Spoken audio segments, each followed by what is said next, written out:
इतने बड़े घर में भी रहना उसे अच्छा नहीं लग रहा था। कुछ दिनों में वो हर चीज़ से मायूस भी हो गई थी। उसने मिस्टर खान से बात की कि वो आगे पढ़ने के बारे में सोच रही है, लेकिन मिस्टर खान फ़िलहाल किसी चीज़ की हामी नहीं भर रही थी। ज़ाहिर है ईमान पड़ेगी तो फ़ीस तो देनी होगी। मिस्टर खान को लग रहा था कि आज नहीं तो कल ये सब भी उसे जुटा दिया जाएगा। वो ईमान से बातें करके अपने और यावर के बेडरूम में आ जाती थी। वो तो घर पे होता नहीं था, तो उस कमरे में रहने में क्या आड़ थी। वैसे भी जब से वो उसे धमका कर गया था, तब से मिस्टर खान ने उसी कमरे में रहना शुरू कर दिया था। लेकिन इस कमरे में उसकी कमी महसूस होती थी। इस कमरे की एक-एक चीज़ उसकी याद दिलाती थी, ख़ास तौर पे इस कमरे की खुशबू। वैसे तो पूरा घर खूबसूरत था, लेकिन इसका कमरा सबसे ज़्यादा खूबसूरत था। काले रंग की थीम का कमरा इसने पहली बार देखा था। पिछली मर्तबा जब वो उसे ज़बरदस्ती अपने साथ लाया था, तो मिस्टर खान ने इतनी तवज्जो नहीं दी थी, लेकिन अब गौर किया तो पता चला कि सब कुछ वैसा ही था, कुछ भी नहीं बदला था। कमरे की पिछली वाली दीवार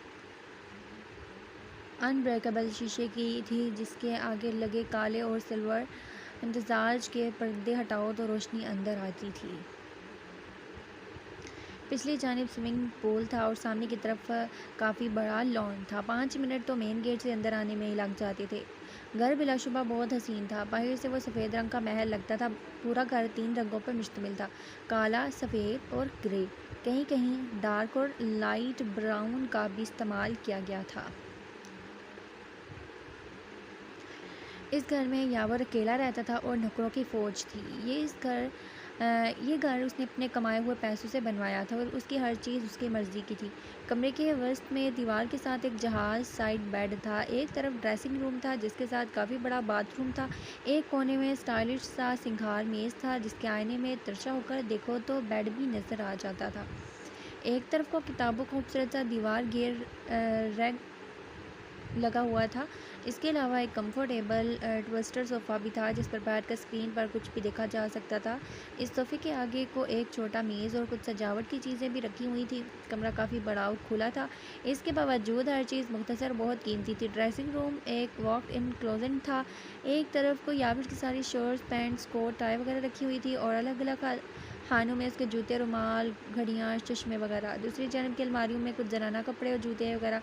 सरखान के पास अपने तो 2 ही सूट थे, जो काफ़ी घिस भी गए थे, और यावर जिस तरह से लेकर आया था, उसका एक ही सूट उसके पास था जो उसने पहना हुआ था। वो ये कपड़े पहनना नहीं चाहती थी। ये सोचकर पता नहीं किसके होंगे, शायद मीराल के हों। हैरत अंगेज़ बात यह थी कि कपड़े में सरखान के नाप भी आ रहे थे, लेकिन वो क्या करती, कब तक उन्हीं कपड़ों में रहती।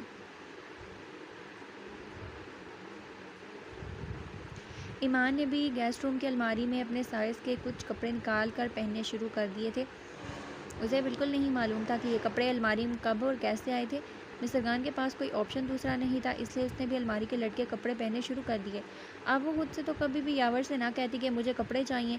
बेशक वो उसका शौहर था, लेकिन वो उससे नाराज़ थी और उसकी अना ये बात गवारा नहीं करती कि उसे कुछ मांगे। आज भी सुबह से उसने यावर को घर पे नहीं देखा था और वो यही सोच रही थी कि इतनी मोहब्बत के दावे करने के बावजूद वो उसे नज़रअंदाज कर रहा है।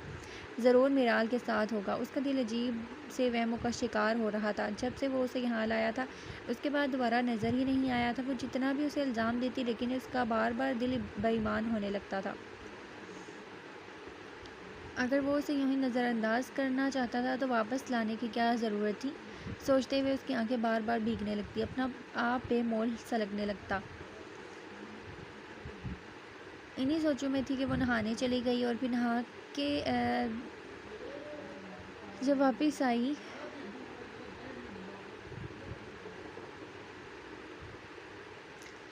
यावर 2 दिन के लिए शहर से बाहर मीटिंग के लिए गया हुआ था। साइड एरिया में कुछ मजदूर आपस में लड़ पड़े थे।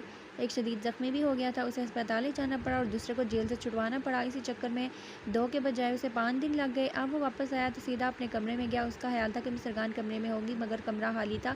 उसे मायूसी ने घेर लिया। अपना कोट वो एक जानिब को रखता हुआ बाथरूम की तरफ गया। हैंडल घुमाया, दरवाज़ा लॉक था, यानी मिस्टर खान बात ले रही थी। उसकी मायूसी एकदम गायब हुई। चेहरे पर बेसाख्ता मुस्कुराहट आई। वो स्टडी रूम के बाहर भी जाकर नहा सकता था और वो स्टडी रूम के बाद फिर जाकर नहाया और कपड़े तब्दील करके वापस कमरे में आ गया, लेकिन तब भी कमरा खाली और बाथरूम लॉक था। वो वहीं बेड पर उसका इंतज़ार करने लगा। मिस्टर खान अपनी धुन में बालों को तौलिया से रगड़ती हुई बाथरूम से बाहर आई तो कमरे में दूसरा वजूद देखकर यकदम ठुटकी। यावर उसके सामने मज़े से उन्हीं के बाल सर को ऊंचा किए बेड पे लेटा हुआ नजर आया। वो कब से उसका इंतज़ार कर रहा था। अब उसे यूँ सामने देखकर उसके दिल में खलबली मची थी। एक लम्हे को तो वही जम गई। कहाँ भाग रही हो, मेरे पास आओ। यावर के होंठों पे गहरी मुस्कुराहट सजी हुई थी। उसकी गहरी नज़रें अपने वजूद पर फिसलती देखकर वो बौखला गई। उसे समझ नहीं आया कि क्या करे। वो फ़ौरन दरवाजे की जानिब भागी। वो उसी रब से कह रहा था जो उसकी पहचान थी। कैसा अंदाज था। अब थोड़ा सा हक जताना तो बनता था। आपसे मतलब? मुझसे ही तो सारे मतलब हैं। इतनी देर कौन लगाता है, कब से इंतज़ार कर रहा था मैं। आपको शर्म नहीं आती? नहीं, बीवी हो तुम मेरी, तुमसे कैसे शर्म। आप कभी नहीं बदलेंगे। सब कुछ तो ले लिया आपने मुझसे, आप और क्या चाहते हैं। मोहब्बत चाहता हूँ तुम्हारी। हज़ारों लड़कियाँ मुझ पर मरती हैं, लेकिन मैं सिर्फ तुम पे मरता हूँ। तुम्हारे जाने के बाद तुम्हें भुलाने के लिए भी कहीं और दिल नहीं लगाया मैंने। बहुत बड़ा इंकशाफ कर रहा था वो, जिस पे सरगान को बिल्कुल भी यकीन नहीं था। तो लगा लेते, किसने रोका था। तुम्हारी मोहब्बत ने। मैं तुम पे चीट नहीं करना चाहता था। आप मेरे साथ और भी बहुत कुछ ऐसा कर चुके हैं जो आपको नहीं करना चाहिए था। इसीलिए माफ़ी मांग रहा हूँ तुमसे, वरना तुम जानती हो ये यावर अली सिकंदर किसी से माफ़ी नहीं मांगता। अब वो मिल गई थी तो वो उसे अपनी मोहब्बत का हर रंग महसूस करवाना चाहता था। और आप और मुझे आपकी माफ़ी की ज़रूरत नहीं है। मैं आपको कभी माफ़ नहीं करूँगी। वो रो रही थी। उसके आंसू यावर के दिल पे गिर रहे थे। वो आहिस्ता से चलते हुए उसके करीब आया और एक कदम के फासले पर रुका। उसने हाथ बढ़ाकर मिस्टर खान के आंसू साफ करने चाहे, मगर वो एकदम पीछे हटी। हाथ मत लगाइए मुझे। अच्छा ठीक है, मगर तुम रोया मत करो। तुम्हारी इन खूबसूरत आंखों में आंसू अच्छे नहीं लगते। ये बात अज़ियत देने से पहले सोचनी चाहिए थी। यावर बेबस हो गया। वो जो कभी किसी के आगे बेबोल नहीं हुआ था, बेबस नहीं हुआ था, मिस्टर खान के सामने हो गया। उसने आहिस्ता से लॉक खोला और मिस्टर खान को देखकर दरवाज़ा खोलकर खुद निकल गया बाहर। मिस्टर खान ने अपने आंसू साफ किए। उसे तकलीफ़ में देखकर वो तड़पा था। उसकी तड़प मिस्टर खान ने महसूस की थी। फिर भी वो उसे माफ़ करने पर तैयार नहीं थी। कम अज़ कम अभी नहीं। कुछ जख्मों के भरने में वक्त लगता है। यावर अपने स्टडी रूम में गया। उसने फिर से अपने आप को काम में मसरूफ़ कर लिया। उसके बेचैन दिल को अभी सुकून मैसर नहीं था। सुबह हुई तो वो एक्सरसाइज करने अपने जिम चला गया। वहाँ से निकलकर नीचे आया और अपने कमरे की जानिब बढ़ने लगा तो ईमान ने उसे रोक लिया। वो, यावर भाई आपसे एक बात करनी थी। हाँ कहो। वो दरअसल ना घर में फारिग रह कर बोर हो गई, कुछ करने को भी नहीं है, तो मैंने सोचा। बताओ। यावर ने उसकी झिझक महसूस की। वो, मैं आगे पढ़ना चाहती हूँ। ये तो अच्छी बात है। कोई कॉलेज वगैरह है जहन में? नहीं, यहाँ के तो कॉलेजेस में इतने जानती नहीं हूँ। आप कुछ हेल्प करें। आपसे से कहा तो वो बुरा मना गई थी। आप अभी नहीं उन्हें मत बताइएगा, और ये मेरा और आपका सीक्रेट है। ओके, नहीं बताऊँगा। मैं आज ही किसी से कहता हूँ। अच्छे से कॉलेज से फॉर्म ले आए, तुम्हारा एडमिशन हो जाएगा, डोंट वरी। ईमान ने उसका शुक्रिया अदा किया और मुस्कुराकर लॉन में चली गई। वो पसीना पहुँचते हुए कमरे में आया तो मिस्टर खान उसके बेड पर दुनिया से बेखबर सो रही थी। बाथरूम की जगह अब उसने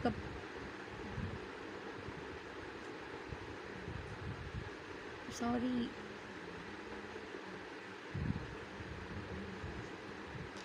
अब उसने ऐसे अजीब से कपड़े पहने हुए थे। अजीब सी लग रही थी। कमरे के असल मालिक को भेजकर खुद मज़े से उसके बेड पर वो सो रही थी। वो मुस्कुराकर उसे देखते हुए सर झटककर सीधा बाथरूम चला गया। मिस्टर खान उठी तो उसने अंगड़ाई ली। इधर उधर नज़र घुमाई तो कमरे में उसके अलावा कोई नहीं था। रात वाली बातें याद करके फिर से उसकी आंखों में आंसू आने लगे। वो आहिस्ता से बेड से उठी और पाँव में स्लीपर्स पहने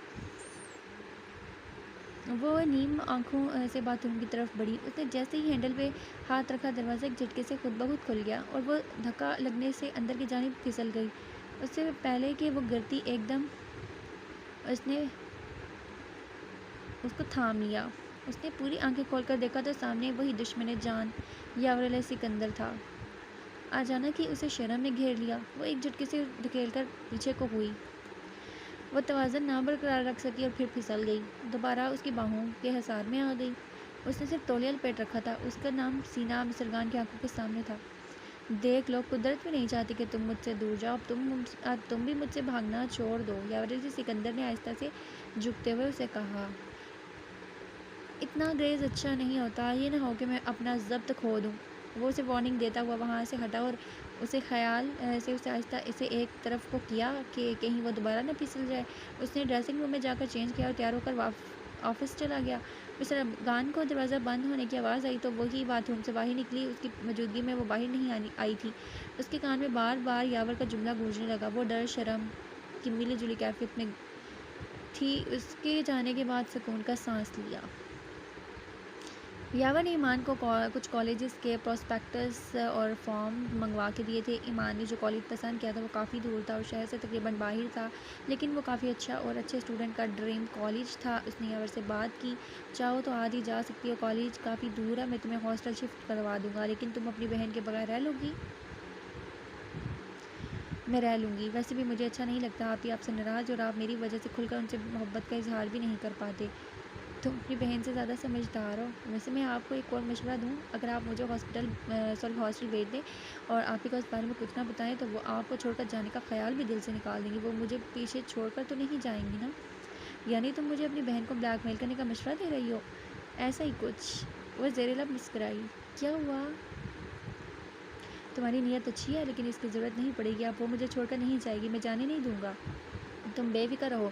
मुझे बताओ कब से ज्वाइन करना चाह रही हो, मैं किसी से कहकर सब अरेंजमेंट करवा देता हूँ जितनी जल्दी हो सके।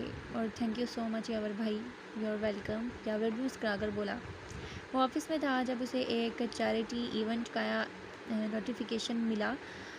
इवेंट ऑर्गेनाइज और उनकी कंपनी के हेड खुद से दावत देने आए थे और इवेंट में आने की ताकीद कर रहे थे।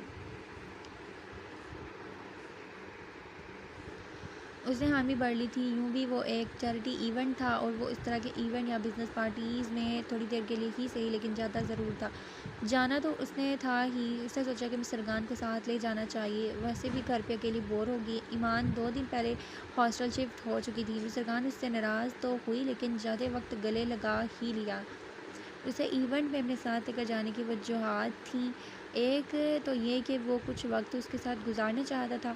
उसने कुछ देर रुकने के बाद उसके साथ रोमांटिक सा डिनर प्लान किया, और दूसरी वजह ये थी कि वो सबको अपनी बीवी से मुतारफ़ भी करवाना चाहता था। वो इवेंट से एक रात पहले ही घर आया था और टाई ढीली करता हुआ सीधा अपने रूम में आया। कोट उतार कर उसने बाजू पे लटका रखा था। वो कमरे में दाखिल हुआ। मिस्टर खान उसे कमरे में कहीं नज़र नहीं आई।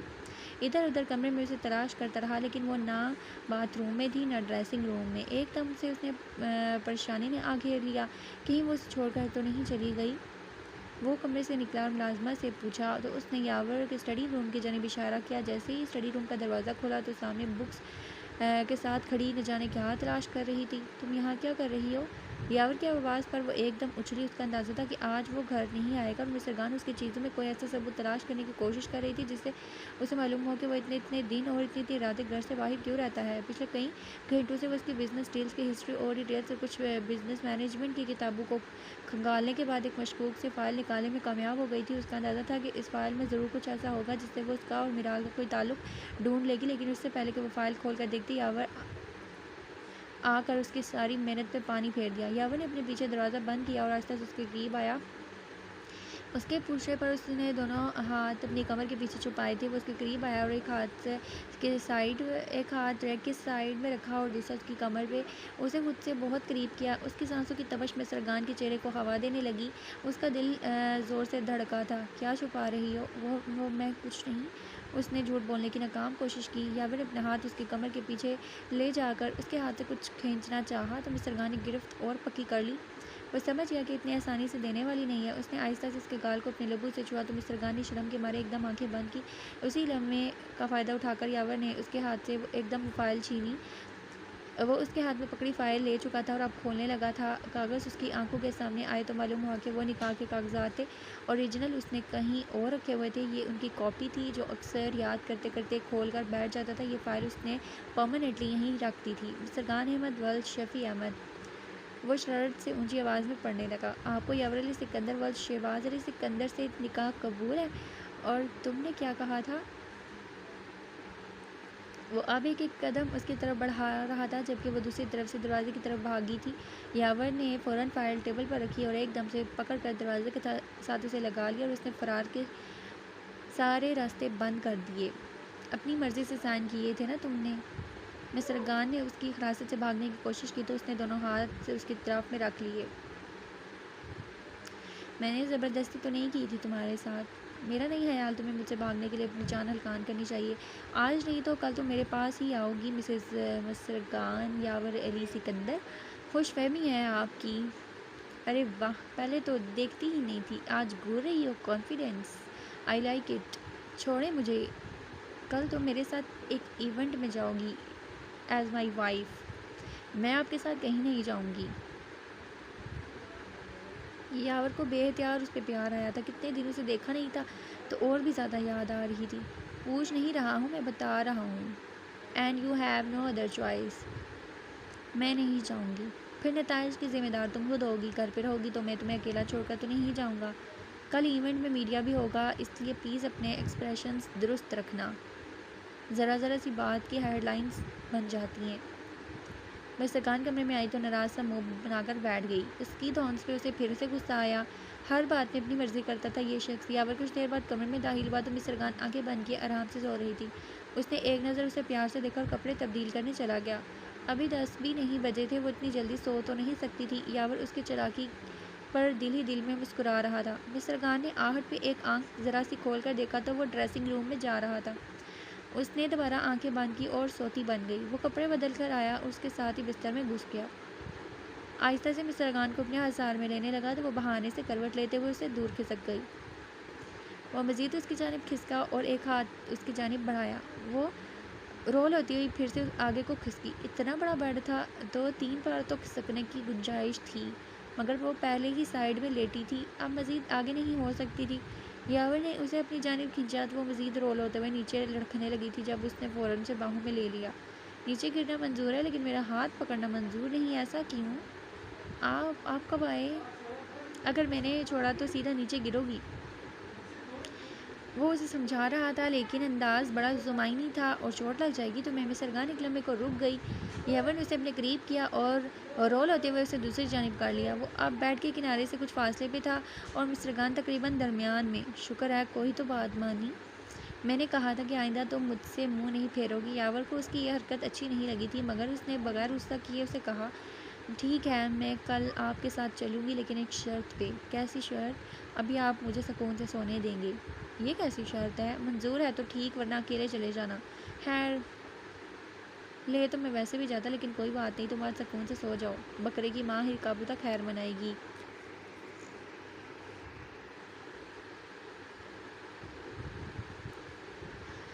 शर्त मान तो ली, अब इतना दूर जाने की क्या ज़रूरत है? वो उसकी हरकत पे इतना दिल वसवस कर रह गया। मिस्रगान ने कोई जवाब नहीं दिया और करवट लेकर दूसरी तरफ मुंह कर लिया और वो उसकी पुश्त घूरने लगा। वो उसके साथ सख्ती नहीं करना चाहता था और मिस्रगान उसकी नरमी का फ़ायदा उठा रही थी। आज तुम्हारी पहली पब्लिक तुम्हारी आज पहली आज तुम्हारी पहली पब्लिक अपीयरेंस है, वो भी मेरी बीवी की हैसियत से। तुम्हें आज इवेंट की सबसे स्पेशल लड़की लगना चाहिए। मिस्रगान उसके साथ मुंह फैलाए बैठी रही। यावर खामोशी से ड्राइव करता रहा। कुछ देर बाद वो एक मशहूर और महंगे ब्यूटी सैलून के बाहर गाड़ी रोक रहा था। उसने मिस्रगान को ज़बरदस्ती बाहर निकाला और पार्लर के हवाले किया।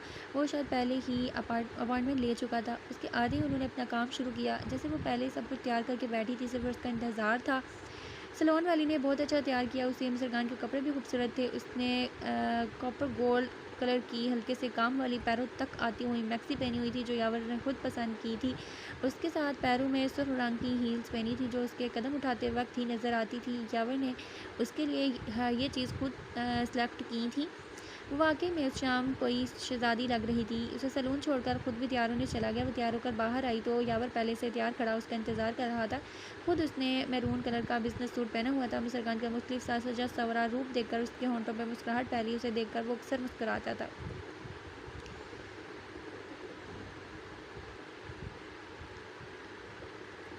उसने मिस्रगान के लिए गाड़ी का फ्रंट डोर खोला और नर्वस होकर वो बैठ गई। यावर ने ड्राइवर करते हुए आहिस्ता से मिस्रगान का हाथ पकड़ा और अपने लबों तक ले जाकर चूमा। मिस्रगान उसके इस अंदाज में शर्मा गई। कुछ वक्त के लिए वो ये भी भूल गई थी कि वो उसे ज़बरदस्ती साथ लाया है। जाने क्या बात थी उसकी गुर्बत में मिस्रगान को अपना आप सपुर्द करते हुए बुरा नहीं लगता था। वो ये भी भूल गई थी कि वो उससे नाराज़ थी। यावर उसे अपने साथ बाहों में बाहें डाले लेकर अंदर आया। कुछ दिलकश सी थी।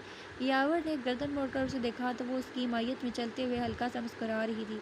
वो पुरसकून सा हो गया था। कुछ बर्फ़ तो पिघली थी उसके पत्थर दिल की। वो अंदर दाखिल हुआ जहाँ सब लोग मौजूद थे और हाथों में मुख्तलिफ मशरूबात के गिलास थामे हुए थे। टोलियों की सूरत में एक दूसरे से बातें कर रहे थे। यावर और मिस्टर को आता देखकर सबकी नज़रें उनकी जानिब उठी। कुछ लोग उन्हें हैरत से देख रहे थे, कुछ की नज़रों में सताइश थी और कुछ की नज़रों में हसद था। इस इवेंट में विश्मा और मिराल भी मौजूद थी। मिराल और विश्मा ने किन नज़रों से उन्हें एक साथ आते हुए देखा था। विश्मा को एकदम हैरत का झटका लगा। मिराल अंदर तक जल गई। 2 सालों से वो यावर के दिल में फिर से अपनी जगह बनाने की कोशिश कर रही थी और अब ये लड़की एकदम से फिर उनके सामने आ गई थी। यावर मिस्टर को एक ग्रुप के पास लाया और उसका तारुफ करवाया। मिस्टर ने फीका सा मुस्कुरा कर उनकी खवातीन से हाथ मिलाया, जबकि मर्दों के हाथ को उसने मुकम्मल नज़रअंदाज किया था। यावर की एरिड सोसाइटी में सिर्फ मुखालिफ से हाथ मिलाना कोई मायूब बात नहीं थी। लेकिन मिस्टर को मर्दों से हाथ मिलाना पसंद नहीं था। वो बारी बारी 2-3 ग्रुप से उसका तारुफ करवा चुका था। अभी वो एक ग्रुप से बात कर रहा था कि मिराल उसके पास आई और मिस्टर को हाथ के इशारे से हाय कहकर यावर का बाजू पकड़कर उसे अपने साथ एक तरफ को ले गई। उसका यावर पर इस तरह से हक जताना मिस्टर को हद दर्जा बुरा लगा। उसकी ये हरकत उसे बहुत खिली थी। कुछ देर पहले वो उसकी गुर्बत में सब भूल गई थी। फिर से याद आने लगा। उसे याद आ गया था कि यावर ने उसके साथ धोखा किया था। उसके अंदर जलन पैदा होने लगी। वह यावर और मिराल को किन अखियों से मुस्कुराते हुए देख रही थी और वो धोखेबाज कहता था उसे मिस्टर के अलावा किसी से मोहब्बत नहीं है। अब किस तरह उसे हंस हंस कर बातें कर रहा था। मैं तुम्हें अपने कुछ दोस्तों से मिलवाना चाहती हूँ। वो जानना चाहते हैं कि कौन है वो बेवफा जिसने मिराल अफंदी का दिल तोड़ा है। वो मुंह बनाकर बोली तो यावर हल्का सा मुस्कुराया। उसके एक्सीडेंट के बाद से मिराल ने उसका बहुत ख्याल रखा था। ज़ाहिर वो उसकी बेवफाई भूल चुकी थी और अब उसकी बहुत अच्छी दोस्त बन गई थी, मगर अंदर कहीं उसे उम्मीद थी कि एक ना एक दिन यावर उसका हो जाएगा। लेकिन अब मिस्टर वापस आ गई थी और यावर से अपने साथ वो इवेंट में ले आया था। उसका मतलब था कि अब उसकी ज़िंदगी में मिस्टर एक खास मुकाम हासिल कर चुकी है। लेकिन मिराल की उसकी ज़िंदगी में कोई गुंजाइश नहीं थी। वो अपने अंदर की जलन कम करने और मिस्टर को जलाने के लिए यावर को बाजू से पकड़ कर अपने दोस्तों के पास ले आई। उनसे मिलिए, ये हैं मिस्टर जो अपनी स्माइल की वजह से काफ़ी मशहूर हैं। यावर ने मुस्कुराते हुए मिराल को देखा और उसके दोस्तों से बारी बारी हाथ मिलाया। उसके एक बाजू को मिराल ने अब भी पकड़ रखा था। अगर जो उसे मालूम होता कि उसकी बीवी ये सब कुछ देख रही और क्या सोच रही है तो वो उसके इस तरह मिराल के साथ जाने की गलती कभी ना करता। आपकी लुक्स ही नहीं, आपका दिमाग भी बिजनेस वर्ल्ड में काफ़ी मशहूर है। यू आर अ जीनियस, मिराल की एक दोस्त ने मुस्कुराते हुए कहा। आई वॉज शॉक्ड कि इतनी खूबसूरत लड़की का दिल आपने कैसे तोड़ दिया। अगर मैं आपकी जगह होता तो कभी ना करता ऐसा। मिराल अपनी तारीफ पर खुद ही हंसने लगी। मोहब्बत इंसान से बहुत कुछ करवा लेती है।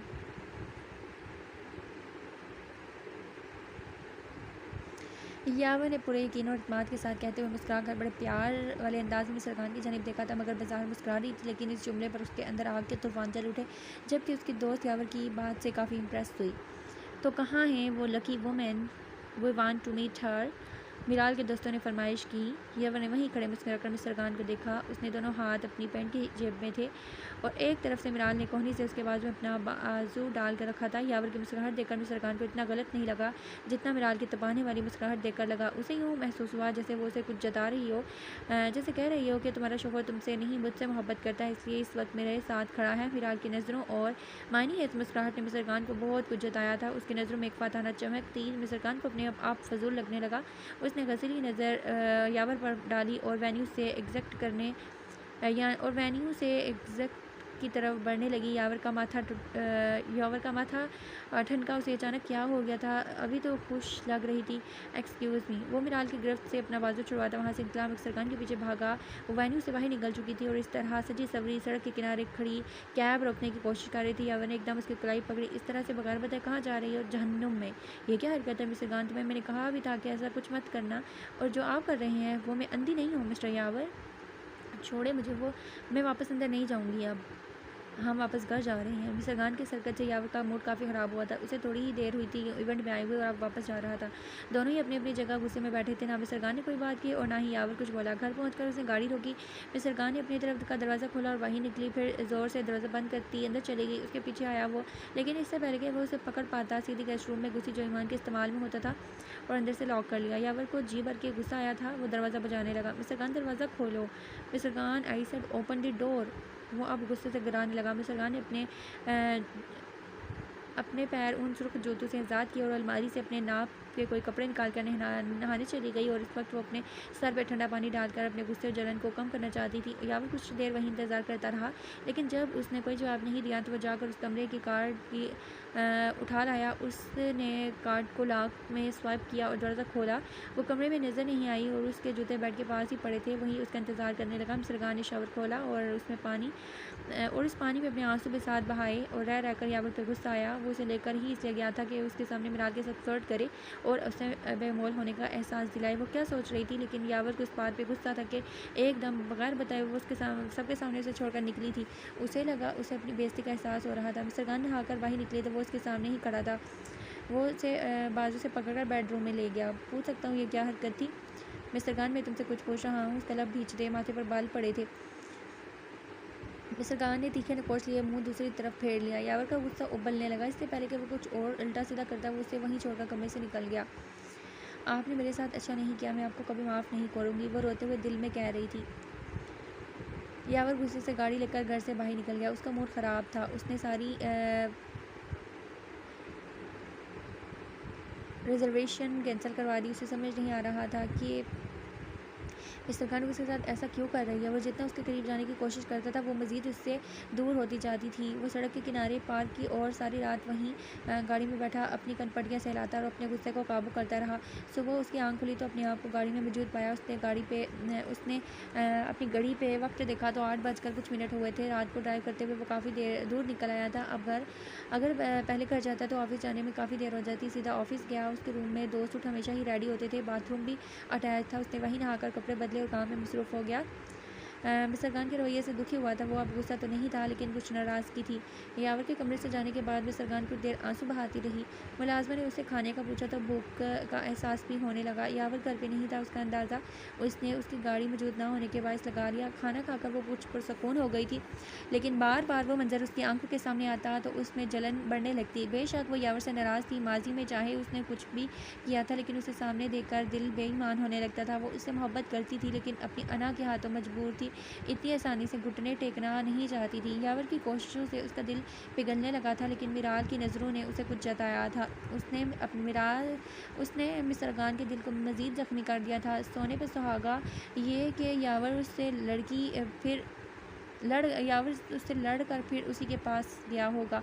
वह ऐसा सोचने लगी थी और साथ में अंदर से कहीं शक भी होने लगा था कि कहीं उसने सच में मिराज से शादी तो नहीं की हुई, क्योंकि उसका अंदाज़ा भी कुछ ऐसा ही था। लेकिन अगर ऐसा होता तो यावर उसे बता देता, उसे कहीं से तो पता चल जाता। कभी कभी अंदेशे इंसान दिल में सोचने से डरता है कि कहीं वो सच ना हो जाए। ठीक है मिस्टर यावर, आपसे मैं आपकी परवाह भी नहीं करूँगी, आप जो मर्ज़ी करें, वो खुद से कहते हुए सोने की कोशिश करने लगी। थोड़ी देर बाद उसकी आंख खुली। इतना दुखी होने और रोने के बाद उसके जहन पुरसकून होना चाहता था। यावर पूरा दिन घर नहीं आया था। मिस्टर खान उससे बेनियाज होने की पूरी कोशिश कर रही थी, लेकिन इस बात ने उसे दुखी किया था कि वो मिस्टर खान की सूरत नहीं देखना चाहता था। उसने सारा दिन खुद को उसी के ख्याल से दूर रखने के लिए मसरूफ़ रखा था। अब रात होने लगी थी। इससे पहले कि वो घर आता, मिस्टर खान सोने चले गई। वो उससे शदीद नाराज़ थी और बात भी नहीं करना चाहती थी। यावर ऑफिस से निकला तो देर हो चुकी थी। रास्ते में एक सिग्नल पर रुका तो एक बच्चा उसे मोती और गुलाब के फूलों से बने कंगन बेचता हुआ नजर आया। उसका ध्यान उस पर गया। उसे बेहतियार वो ख्वाब याद आ गया जब मिस्टर खान ने सर पे फूलों का ताज पहना हुआ था। इस सोच के तहत फूलों के कंगन उसने ख़रीद लिए। शायद यही देखकर वो मान जाती। जब वो कमरे में आया तो मिस्टर खान सोई हुई मिली। उसके चेहरे पर मिस्टर खान को फूलों का कंगन पहनाते हुए सोचते हुए मुस्कुराहट आई थी। वो एकदम मदूम हुई। दिल एकदम उदास सा हो गया था। उसने खामोशी से कंगन बेड के साइड टेबल पर रखे और कपड़े उठाकर बाथरूम में गया। उसकी आदत थी कम अज़ कम भी दिन में 2 बार ज़रूर नहाता था, सुबह जागने और एक्सरसाइज करने के बाद, रात को सोने से पहले। इसके अलावा भी मूड हो या खुद को पुरसकून करने के लिए भी ठंडे पानी से नहा लेता था। वो नहाकर बाथरूम से निकला तो मिस्टर खान अभी तक इसी तरह सो रही थी। उसने आहिस्ता से उसकी नींद खराब किए बगैर वो कंगन उसकी दोनों कलाइयों में डाल दिए और फिर खामोशी से बिस्तर में घुसा और मिस्टर खान के करीब होकर लेट गया। उस दिन उसने शर्त रखी थी, लेकिन आज तो ऐसी कोई शर्त नहीं थी। मिस्टर खान ने आहिस्ता से आंखें खोली। खुद को यावर के हज़ार में पाया। कितना खूबसूरत एहसास था। एक पल को उसे लगा कि वो ख्वाब देख रही है। यावर की खूबसूरत नकोश उसकी आंखों के सामने था। वो उसके सीने पर सर टकाकर सो रही थी। आप आहिस्ता से सर उठाकर उसके चेहरे को देखने लगी। वो सीधा होकर लेटा हुआ था और एक बाजू का हज़ार मिस्टर खान की कमर के गिर्द बांध रखा था। मिस्टर खान ने उसके सीने पर सर रखा हुआ था और उसका हाथ यावर के दूसरे हाथ के नीचे उसके सीने पे था। मिस्टर खान उसके नकोश गौर से देख रही थी। उसने इतना पुरकशिश खूबसूरत नकोश वाला मर्द आज तक नहीं देखा था, सिवाय यावर अली सिकंदर के। वो सूरत का जितना हसीन था, मिजाज का उतना ही ज़िद्दी मगरूर था। लेकिन मिस्टर खान से मोहब्बत ने उसे बदल दिया था। वो इसी में सख्ती नहीं करता था, लेकिन अपनी मनमानी ज़रूर करता था। कैसी मोहब्बत थी उसकी! मगरूर अब भी था, लेकिन अब उसकी आंखें मुस्कुराती भी थी। पहले उसे लगता था कि उसमें एहसास और जज्बात नहीं, वो एक मशीन है या उसका दिल पत्थर का है। लेकिन मिस्टर खान की मोहब्बत ने उसके दिल को धड़कना भी सिखाया था, उसे दूसरों का एहसास करना भी सिखाया था, उसे मोहब्बत करना भी सिखाई थी। वो अपने दिन रात मिस्टर खान के साथ उसके तसव्वुर में गुजारता था, लेकिन इस वाहिमी मोहब्बत और उनके ख्वाबों की उम्र बहुत छोटी रही थी। वो जब से उसे छोड़कर गई थी, वो अपने अंदर अंदर खामोश हो गया था। उसके अंदर सारे एहसास मर गए थे। अब वो दोबारा उसे मिली थी, तो उसके सारे एहसास फिर से ज़िंदा हो गए थे। उसका दिल फिर से पत्थर के बजाय गोश्त बनकर धड़कता था। वो खुद को फिर से ज़िंदा महसूस करने लगा था। लेकिन मिस्र खान उससे नाराज़ थी। जाने किसकी नज़र लगी थी कि बहुत थोड़ी देर के लिए वो खुश हो पाता था और फिर से सब कुछ बिगड़ जाता था। मिस्र खान उसके नकोश देखती, उसकी मोहब्बत भरी नज़रें तस्वर करने लगती। मोती और गुलाब के फूलों की महक उसके नथों में घुसी, तो उसने बेइख्तियार नज़रें घुमाकर उस खुशबू के मरकज़ को तलाश करने की कोशिश की। उसकी नज़रें अपने कलाइयों पर ठहरी। फूलों के कंगन उसके कलाइयों में थे, लेकिन कुछ पत्तियां उसमें टूट कर बेड पर बिखरी हुई। यकीनन वो नाजुक सी पत्तियां करवट लेने के बाद टूटी होंगी। मिस्र खान की आंखें बेसख्त पानियों से भरने लगी। इन कंगन को अपनी कलाई में देखकर एक लम्हे को उसका दिल किया कि उसके हर खता माफ़ कर दे। उसके मामले में मिस्र खान का दिल हर बार उससे दगा कर जाता था। अब भी वो उसका गुज़श्ता रवैया याद करके नाराज़ ही रहना चाहती थी, लेकिन उसका दिल उसके हज़ार से निकलने से रोक रहा था। बिलाहिर इसके दिलो दिमाग की जंग में दिल जीत गया। वो दोबारा उसके सीने पर सर रख कर धड़कने उसके सुनने लगी। उसके धड़कने भी जैसे मिस्र खान को कोई मोहब्बत की धुन सुना रही थी। वो आंखें बंद करके इस खूबसूरत से एहसास को महसूस करने लगी। उसके होंठ ब खुद मुस्कुराने लगे। क्या सोच रही हो?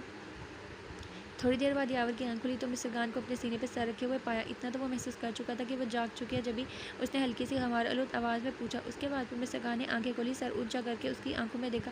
पता नहीं क्या एहसास था उसकी आंखों में, जैसे कोई शिकवा था जो यावर ने पढ़ लिया था। वो कुछ लम्हे उसे देखती रही, फिर बिना कुछ कहे उठकर जाने लगी। तो यावर ने हसार मजीद तंग किया और उसे वापस सीने में लगा लिया। मैंने जाने के लिए तो नहीं कहा। वो जवाब में भी कुछ नहीं बोली, लेकिन इस बार उसने खुद को छुड़ाने की कोशिश भी नहीं की। न जाने क्यों दिल यूं ही ज़िद करने लगा था उसे जुड़े रहने का। उसने बेसाख्ता ही मुट्ठी में यावर की आस्तीन दबा ली। यावर ने इसके इस कदर हक जताने वाले एहसास से अंदाज को महसूस किया तो आहिस्ता आहिस्ता उसके साथ थपकने लगा। वो महसूस कर रहा था मिस्र खान उसे खुद से अलग नहीं करना चाहती थी। न जाने क्यों उसे मिस्र खान का अपने लिए पॉजिटिव होना अच्छा लग रहा था।